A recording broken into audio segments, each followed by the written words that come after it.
not a great situation all around for the Indiana Fever or Caitlin Clark. And as you guys can see here, Caitlin Clark pretty much in tears on the sideline. In tears on the sideline. And I think that this is as much as anything. I think she just knows she got hurt again. I don't think it's a bad injury. The nightmare scenario might be back. Caitlin Clark, Indiana star, the WNBA's headline machine, and the most watched rookie in league history, looked like she was breaking down right in front of us. With 40 seconds left in a high-stakes win over Connecticut, she clutched her leg, hobbled to the bench, wrapped herself in a towel, and fought back tears. That wasn't just frustration, y'all. That looked like someone realizing they might be injured again. Are we staring down another Caitlin Clark injury? Could the Fever's momentum collapse if their superstar is sidelined once more? Way to rush Caitlin Clark back from injury time after time after time after time. To the point where she's tearing and crying on the court because she felt something in her groin. You three ladies couldn't manage a kid's lemonade stand. Caitlin Clark has an injury in the preseason. You rush her back to put on a show in Iowa. Oh, great. Good job. Let's break down the 5 reasons this latest scare is bigger than it seems, and what it means for Indiana, Clark, and the WNBA as a whole. When Caitlin Clark limped off the court and leaned against that stanchion, the look on her face said it all. This wasn't just a cramp. This wasn't a bump or a bruise. This was the face of someone who felt something snap, or at least strain, and knew right away it was serious. She wasn't screaming, she wasn't angry. She was devastated, and that's what makes it scary. This woman has battled through contact all season. She's taken elbows, hard falls, blindside hits. But this was internal. A groin tweak, the same groin that already kept her out for 5 games in June, felt like it flared up again at the worst possible moment. Athletes know their bodies, and Clark's body language was screaming, "Not again." That towel wasn't just covering sweat, it was hiding heartbreak. Let's stop pretending this is a one-off. Caitlin Clark is dealing with a string of muscle issues that are stacking up fast. First, it was the quad strain in May, costing her 5 games. Then came the groin injury in June, another 5 games gone. And now, we might be talking about a re-aggravation of the same groin strain that already sidelined her. That's not just bad luck, that's a red flag. We're now seeing a recurring issue with her lower body. Groin strains don't just disappear, they linger. And when you play at Clark's pace with constant cuts, bursts, and long minutes, it's only a matter of time before a small flare-up turns into a serious absence. The question isn't just whether she'll miss a game, it's whether she can physically survive a full WNBA season without breaking down. And if the Fever want her in the playoffs, or heck, even next year, they're going to have to start managing her body very differently. This isn't just a health issue, it's a tightrope walk over a canyon of risk. But if I had one word to describe all of it, it would be painful. All right, painful.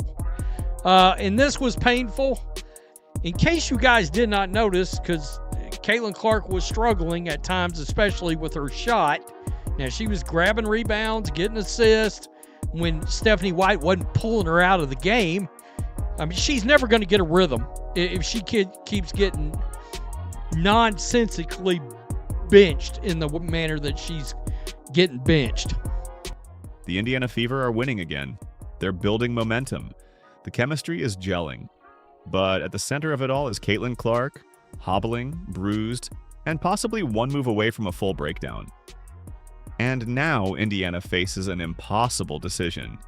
Do you prioritize short-term success or long-term survival? Because here's the brutal truth. If Clark keeps playing through these flare-ups, it's only a matter of time before something gives. A groin strain doesn't just magically heal while logging heavy minutes. It lingers, it nags, and most dangerously, it strikes without warning. One wrong cut, one awkward fall, one sprint too many, and she could be out for the rest of the season. Or worse, risk something more severe that could haunt her entire career. But sitting her down, that's not simple either. The Fever are 8-5 when she plays, they're 4-5 without her. That's not just a coincidence, it's a reality check. With Clark, they're playoff contenders. Without her, they're just another rebuilding team.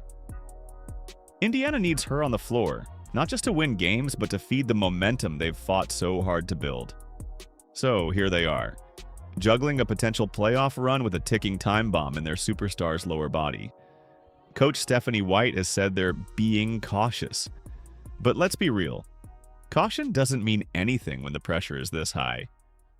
Every game she plays injured is like betting your future on a loaded dice roll. And don't forget the ripple effect. If they choose to rest her, they risk losing chemistry, rhythm, fan energy, everything they've gained in these last few weeks. If they push her to play and she gets seriously hurt, they might lose more than a season. They might lose the league's most marketable player at the start of her prime. This isn't just managing minutes, this is crisis management in real time. And there is no playbook. She's being hacked the entire way down the floor, by the way. And then she kind of steps off. It's her right groin. So it's her right groin here that gets hurt. And you see here on this move, she doesn't really do much. She makes the pass. She seems okay, and then as she's walking back, it's the pain there. Look, I think that it's a very minor groin injury. Just like the last one was a minor injury. Just like her quad is a minor injury. Caitlin Clark isn't just a basketball player, she's a walking media empire.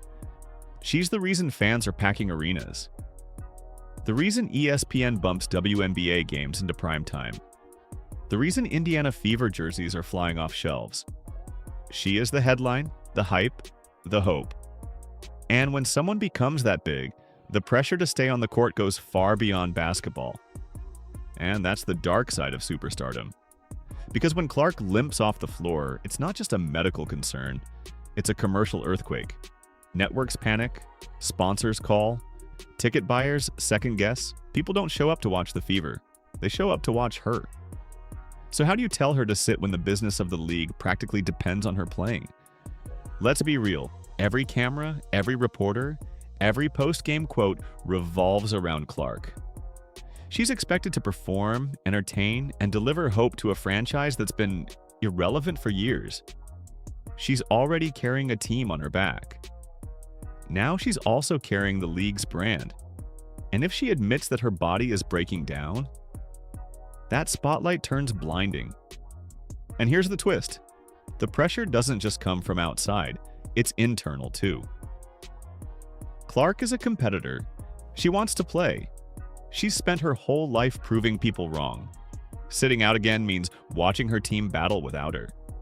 It means watching headlines shift to someone else. For a player who thrives on legacy and pride, that's brutal. This is the cost of fame. The bigger the brand, the harder it becomes to protect the person behind it. And if the Fever, the WNBA, and Clark herself aren't careful, they could end up sacrificing longevity for short-term glory. It's not just about how tough she is, it's about whether anyone around her has the guts to say, enough. Rest now, dominate later.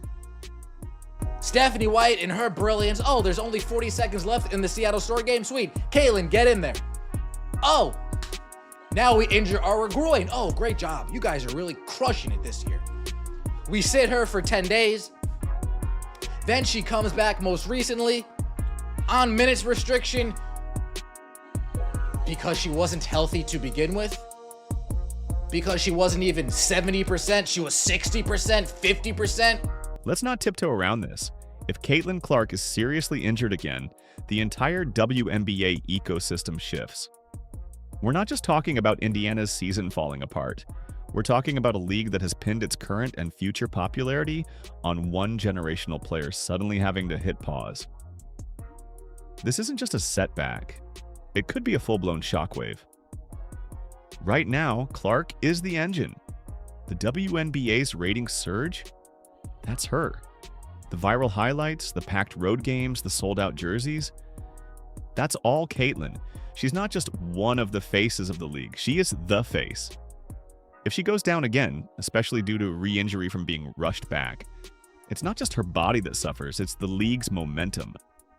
The WNBA has long needed a breakout star who could transcend the game. Clark is that star. She brought in a college fan base, male viewers, and casual sports fans who barely knew what the WNBA looked like a year ago. And right now, she's turning that curiosity into consistent viewership. But take her off the court for another extended period? That curiosity evaporates, the energy drops, the growth halts, and from a basketball standpoint, the Fever are in trouble.